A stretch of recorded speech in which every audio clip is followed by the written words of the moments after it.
So ang tanong ko po first ay yung tungkol po sa confidential fund. Ang first question ko po dun sa confidential fund. So ganun po yung yung ina-appropriate, pero yung utilization makikita natin ay mga 45 to 40%, 40 to 45% on the average. Can you explain that, Mr. Chair? Kung makakapagtipid po kami, bakit nga ba hindi? Kung kami po ay makikisuyo sa Intel community na hindi kami gagastos, bakit nga ba hindi namin gagawin? Kung may dadaan namin sa ngiti doon sa mga members ng ISAF na amin sometimes kinakausap para tulungan kami mag-imbestiga, bakit nga ba hindi? So kung makakatipid kami, gagawin namin. Ngayon, with respect to this confidential fund, I must be honest with you that the 51 million given to us by the DBM, which is the same amount that was proposed to the Office of the Ombudsman for the 2023 budget. 2022. 2022? Yeah. You can also, for 2023, I think it was also 31 million.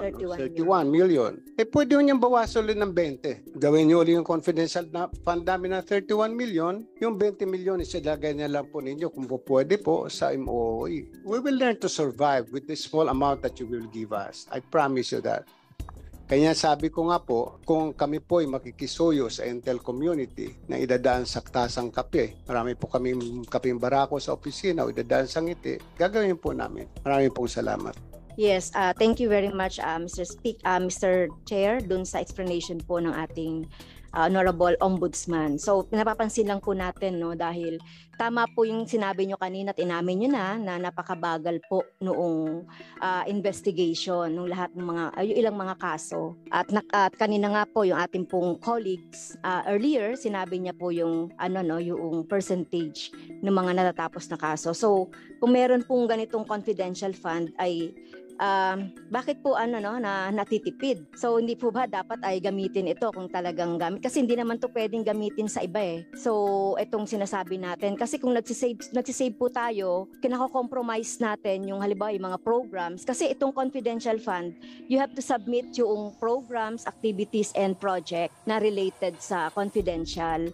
So, I hope, di ba, na ano nyo po to, na-utilize nyo, considering na marami tayong iniimbestigahan ng mga kaso.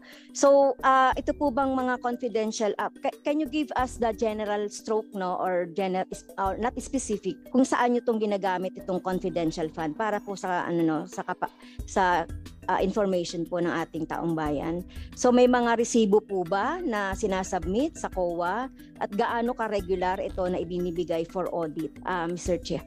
Your Honor, please. Pag ni-require niyo po ang isang ahensya ng gobyerno na may confidential fund na mag-submit ng resibo, ay hindi na ho confidential fund yun. Kasi just like Mr. Chair, gusto ko lang pong doon. Kasi nire-require po yun ng joint circular.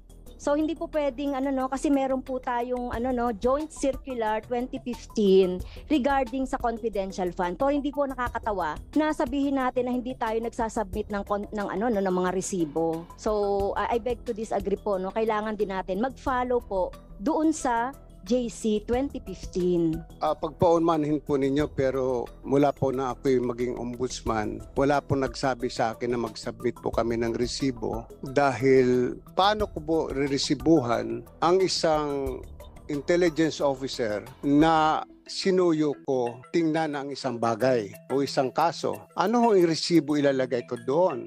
Paano ho ililiquidate sa akin ng intel officer? If I get a safe house, magtataka pa ho kayo, ba't ako kumuha ng safe house? Baka naman yung safe house na yun ay hindi totoong safe house, kundi motel. I mean, I really don't know, but if that is the case, na pag-uusapan po natin, pag-aawayan natin confidential fund, then alisin ho nyo sa budget namin yung confidential fund. As I said, we can survive. I can continue investigation cases. We just smile at my friends at the ISAF and some other investigation agencies. Madali lang po yun eh. I call my friends in the provinces. I call some police officers in the provinces. I ask them for their support. Kung kailangan mag-utos sila ng tao para i-verify kung totoo ito, din doon po kami gumagastos ng transportation expense ng pagkain ng tao. So paano ililiquidate po sa amin yon? Paano kami mag-submit ng resibo? Napakahirap po yata noon na mag-submit kami ng resibo at siguro wala namang papayag din sa amin na intel officer na pag binigyan ko ng 50,000 pesos o i-liquidate mo sa akin, na tuwing sakay niya ng taxi, kung siya ay may, which I did it before, na pinamanmanan ako isang empleyado ng ombudsman, pinasundan ko. Abay, siguro mahihirapan yung intel officer every now and then, bibigay sa akin yung mga resibo ng gasolina. At pag niliquidate ko yung resibo ng gasolina na yon as my own expense, baka sabihin ng COA, hindi pwede kasi hindi ka pwede mag-claim ng gasoline expense because you have your transportation allowance. So I don't think a receipt is important. What is needed is that we make a certification, we issue a certification to the effect that we have spent the confidential fund for purposes of investigation of cases. Bakit po kami nakakatipid? Noong araw po, kuminsan lumalakad po na investigador 5. Yung 5 pong yun binawasan ko. Kasi ang aking filosofiya, kung kayang gawin ng isang Little Indian, yung gawain ng 10 Little Indian, bakit hindi ba nga ba gawin ng isang Little Indian? So just like when I was investigating the case of the onions, yung mga sibuyas, may mga isang tao kung pinalalakad o 2. Kung medyo delikado yung lugar na pupuntahan, 3 sila akong pinapupunta. Yun po ang pero hindi ko sinasabi sa kanila, magbigyan niyo ako ng resibo. Kasi pag sila'y pupunta rin doon, mayroong mga binabayaran din sila mga tao na sinuso yung tao na to gather more evidence for us. Marami pong salamat. Yes, thank you very much po doon sa explanation. Siguro with due respect to our ombudsman, hindi po ito nakakatawa, no?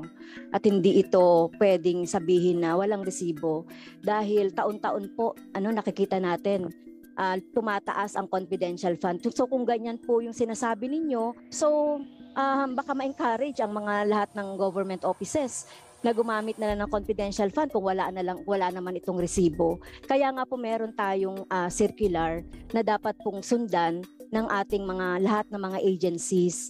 And ako personally, kung talagang mga investigation yung ombudsman, pwede rin tayo dapat na mag-ano ng confidential, pero dapat with the proper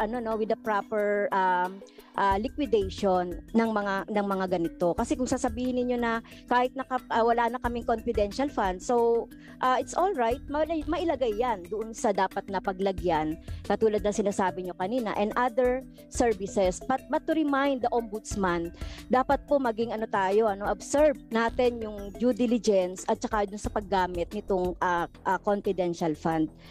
So yun lang po. At saka yung savings, pag sinasabi po natin na savings, yun nga po yung ginagawa, minsan nagdududa kami, maraming mga PS na hindi naman nagagamit, nagsisave sila and so on. Kaya dapat magamit po ito. So, yung next po ay tungkol doon sa Memorandum Circular number 1 as regards to the submission ng mga SALN. So nagsasubmit po ba ng SALN ang Presidente at Vice President lately? Your Honor. Okay, thank you po. Yes, Your Honor. The President, I think President Ferdinand Marcos Jr. and Vice President Sara Duterte has submitted their SALN. Okay, thank you for the information. Doon po sa Memorandum Circular number 1, Section 6, lifestyle check, even without SALN. So, how often po nagko-conduct ang ombudsman ng mga lifestyle check po?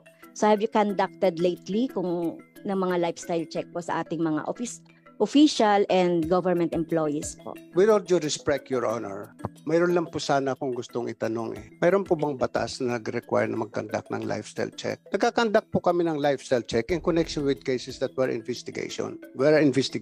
Nagka-conduct po kami ng lifestyle check pag nag-file ng kaso for unexplained wealth. Nagka-conduct po kami ng lifestyle check nang hindi na namin kailangan i-publicize pa that we're conducting a lifestyle check on this particular government official or employee. But the only question is, what law has been violated?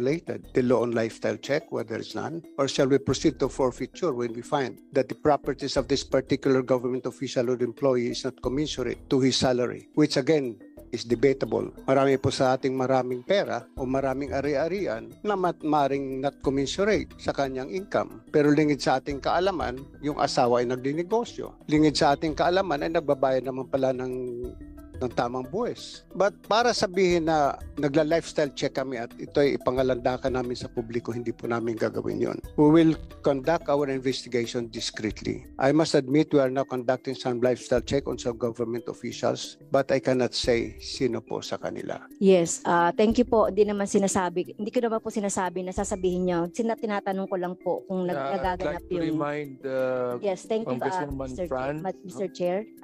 Last na po ito. Okay. So hindi ko naman po sinasabi na sabihin nyo kung sino po yung nila lifestyle lifestyle check niyo po.